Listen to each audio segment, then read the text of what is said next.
ஒரு காலத்தில் ஒரு பெரிய ராஜ்யம் இருந்தது. அந்த ராஜ்யத்தின் அரசன் ஒரு பூனை. மென்மையான பஞ்சு போல மயிர், தங்க குத்துச்சங்கிலி, மினுமினுக்கும் கண்ணாடி கிரீடம். அவன்தான் பூனை அரசன். அவன் தன்னை எல்லாவற்றிலும் சிறந்தவன் என்று எண்ணினான். என்னை விட வேறு யாரும் புத்திசாலி இல்லை என்று அவன் பெருமைப்பட்டான்.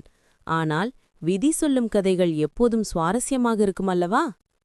ஒருநாள் வேட்டைக்குப் போனபோது பூனை அரசன் தவறாக ஒரு வழி எடுத்தான்.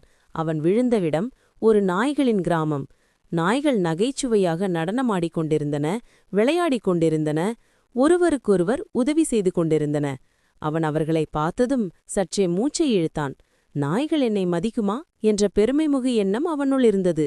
ஆனால் அடுத்த சில நாட்களில் அவன் ஒரு விசித்திரமான விஷயத்தை உணர்ந்தான். நாய்களின் கிராமத்தில் எல்லோரும் ஒருவருக்கொருவர் அன்பாக நடந்து கொண்டனர். ஒருவர் சோர்ந்தால் மற்றொருவர் உதவினார். ஒருவர் விழுந்தால் அனைவரும் சேர்ந்து எழுப்பினர். அந்த ஒற்றுமையில் ஒரு வலிமை இருந்தது. அந்த வலிமை எந்த மிரட்டலுக்கும் மேல். பூனையரசன் அதை அமைதியாக கவனித்தான். பெருமை குறைந்து அவனது இதயம் மென்மையாகியது. அவன் கற்றுக்கொண்டான், பெருமை எப்போதும் வலிமையல்ல, ஒற்றுமையும் புரிதலும் தான் உண்மையான சக்தி. சில நாட்களில்